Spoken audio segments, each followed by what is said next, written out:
तर स्वागत आपल्या सर्वांचं आजच्या एका नवीन व्हिडिओमध्ये। तर बघा, महाराष्ट्रातील राशन कार्ड धारक नागरिकांसाठी एक मोठा निर्णय शासनाने घेतलेला आहे।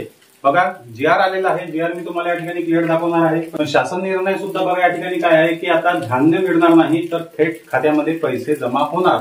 धान्य मिळणार नाही, आधी धान्य मिळत होतं प्रति लाभार्थी प्रति व्यक्ती वेगवेगळ्या राशन कार्डावर जे आहे ते जास्त कमी धान्य मिळत होतं, पण आता धान्य नाही तर थेट पैसे मिळणार आहे।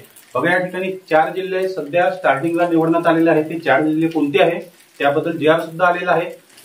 त्याचप्रमाणे कोणत्या कार्ड धारकांना त्यांच्या खात्यामध्ये प्रति व्यक्ती किती पैसे मिळणार, एका कुटुंबाला किती पैसे मिळणार ही पूर्ण माहिती तुम्हाला या ठिकाणी देणार आहे। कारण जीआर आलेला आहे तो जीआर मी तुम्हाला या ठिकाणी पूर्ण वाचून दाखवणार आहे। जीआर मध्येच पूर्ण माहिती दिलेली आहे। तर बघा, या ठिकाणी महाराष्ट्र शासन अन्न व नागरी पुरवठा कायदा ग्राहक संरक्षण विभाग, बघा या ठिकाणी खाली तुम्हाला तारीख सुद्धा दिसत आहे 25 जुलै 2025। तर बघा, या ठिकाणी प्रस्तावना तुम्हाला क्लिअर दिसत आहे। प्रस्तावनामध्ये काय दिलेलं आहे थोडं झूम करून सुद्धा मी तुम्हाला वाचून दाखवणार आहे। काही लाईन जे आहे ते झूम होणार आहे या ठिकाणी। तर बघा, छत्रपती संभाजीनगर तसेच अमरावती जिल्हा तसेच नागपूर विभागातील वर्धा जिल्हा या जिल्ह्यातील शेतकऱ्यांसाठी अन्नधान्यऐवजी थेट रोख रक्कम शेतकऱ्यांच्या खात्यामध्ये म्हणजे कार्ड धारकांच्या खात्यामध्ये जमा होणार। बघा, सर्वात आधी निर्णय आलेला होता 2023 मध्ये। बघा, शासनाने हा निर्णय घेतलेला होता की प्रति व्यक्ती जे आहे ते नियम बदलून प्रति व्यक्ती धान्यऐवजी जे आहे ते पैसे जमा करायचे। पण आता बघा, ओरिजिनल मध्ये जीआर आलेला आहे आणि 2025 पासून हा नियम एपीएल कार्ड धारक केशरी एपीएल कार्ड धारक शेतकऱ्यांसाठी लागू झालेला आहे। त्याचप्रमाणे बघा, किती पैसे मिळणार ते सुद्धा या ठिकाणी क्लिअर केलेलं आहे। तर बघा, 2023च्या नियमानुसार या ठिकाणी 150 रुपये प्रति व्यक्ती देण्याचं शासनाने ठरवलं होतं। बघा, 2023ला जेव्हा जीआर आलेला होता आणि हा नियम आलेला होता तेव्हा शासनाने 150 रुपये प्रति व्यक्ती एपीएल केशरी राशन कार्ड धारकांना देण्याचं ठरवलेलं होतं। पण बघा, आता सुधारित जीआर नुसार प्रति व्यक्ती किती रुपये मिळणार या ठिकाणी अपडेट आलेली आहे। तर बघा, प्रति व्यक्ती केशरी कार्ड राशन धारकांना प्रति व्यक्ती 170 रुपये, बघा 170 रुपये प्रति व्यक्ती प्रति महिना देण्यात येणार। म्हणजे तुमच्या कुटुंबामध्ये जर 2 व्यक्ती असेल तर 340 रुपये मिळणार।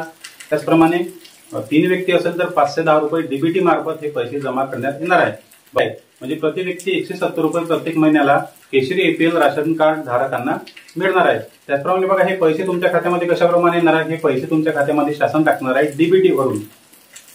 हे पैसे शासन तुमच्या खात्यामध्ये टाकणार आहे डीबीटी वरून। ज्याप्रमाणे मुख्यमंत्री माझी लाडकी बहीण योजनेचे पैसे टाकले जातात, मुख्यमंत्री माझी लाडकी बहीण योजनेमध्ये 1500 रुपये प्रति महिना महिलांना बहिणींना दिला जातो, ते डीबीटी वरून टाकले जातात।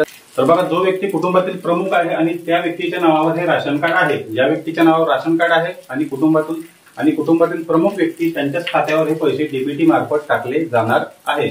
बघा, याची सुरुवात कधीपासून होणार आहे। आता बघा, महाराष्ट्रातील सर्वच जे काही राशन कार्ड धारकांना 3 महिन्याचं राशन एकत्र देण्यात आलेलं आहे।